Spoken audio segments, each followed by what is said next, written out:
All right, welcome. Today we're going to pull back the curtain on something really cool and honestly kind of scary in the digital world. The race condition. This is a vulnerability that lets attackers basically warp time, turning a tiny little glitch into a full-blown digital heist. So let's get into it. I mean, it sounds like something straight out of a sci-fi movie, right? But here's the thing. In the world of computers, where things happen in the blink of an eye, literally milliseconds, this is exactly how attackers operate. They basically trick a system into thinking two things happen at the exact same moment. And that confusion? Well, that's where things get really interesting and really exploitable. Now, to really wrap your head around this, you don't need to be a coding genius. Seriously, forget the complex code for a minute. What we're really talking about is a weird little hiccup in digital time. Think about it like this. It's a digital photo finish. You've got two runners crossing the line at what looks like the exact same time. The camera has to make a call, right? Who won? A race condition is just like that. An attacker sends a bunch of requests so incredibly fast, so close together, that the system just, well, it gets confused. It can't figure out the right order, and that's when it makes a mistake. Okay, so here's the more, textbook definition. Basically, a programmer writes code expecting things to happen in a specific order. Step A happens, then step B happens. Simple, right?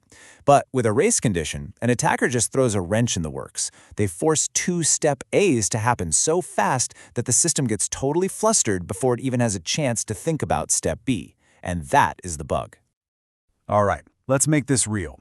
Enough theory. Let's look at a case study to see exactly how this works. We'll start with something pretty low stakes, what I'm calling the coupon heist. It's the perfect, bite-sized example of how a tiny timing glitch can be turned into cold, hard cash, or at least a big discount. So here's the playbook, step by step. First, you find a coupon that says, hey, you can only use me once. Then you go and fill up a bunch of different shopping carts. But here's where the magic happens. Step 3, you try to buy everything from all the carts at the exact same instant, using that same coupon on every single one. Now, if the system has this vulnerability, it might say, yep, discount approved, yep, approved, yep, approved, to all of them before it gets around to telling itself, hey, wait a minute, that coupon has been used. And just like that, you've won. Okay, so obviously you can't just click your mouse fast enough to make this happen. Come on. Attackers have a secret weapon for this, a script. Now, don't worry about the code you're seeing here. It might look complicated, but the idea is super simple. It's basically a little robot built to do one thing. Smash that buy button dozens, maybe hundreds of times all at once. We're talking about a flood of requests hitting the server in the blink of an eye, way faster than any human could ever hope to be. So yeah, getting a bunch of free stuff with a coupon is one thing. It's a neat trick. But what happens when we raise the stakes? A lot. What if it's not about a coupon code, but about your bank balance? This is where things get a whole lot more serious. This is the absolute heart of the problem. It's a concept called time of check versus time of use, or, if you want to sound cool, TOCTO. Think about any transaction. Any system does two basic things. First, it checks. It asks, does this person have enough money? Then it uses. It says, okay, subtract the money from their account. The whole vulnerability, the entire weakness, lives in that tiny, microscopic little gap between the check and the use.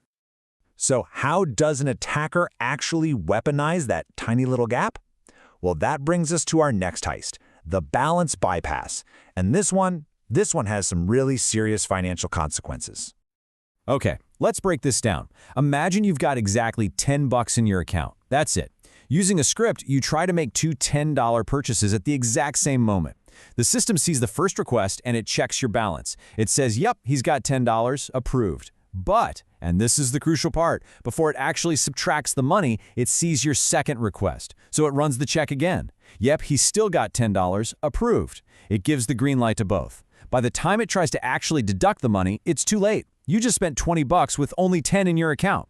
To stop this, developers have to lock those two steps together. The check and the use have to happen as one single unbreakable action. It's called an atomic operation because you just can't split it. And that's really the core of it, right? This isn't about some brute force password cracking or finding a secret backdoor. No, this is pure timing manipulation.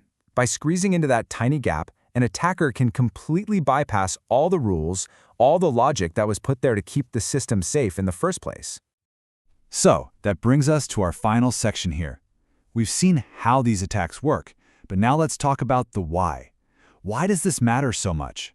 because we're about to see just how much money and how much danger can be packed into a single millisecond. Look, the damage here is way bigger than just one person overdrawing their account. When this kind of vulnerability gets exploited on a large scale, we're talking about huge financial losses for a company. We're talking about manipulating entire payment systems or even slipping past security to get at sensitive data. The consequences are, well, they're massive. And if you want to know what that damage translates to in real money, just ask the people who hunt for these bugs. Finding a critical race condition, one that could lead to major financial loss, can net a security researcher a payout of up to $25,000. That's not a typo. That's how seriously companies take this tiny, tiny glitch in time. So, I'm going to leave you with this question to think about. How many times a day do you do something online? Transfer money, use a promo code, redeem loyalty points, even just posting a comment?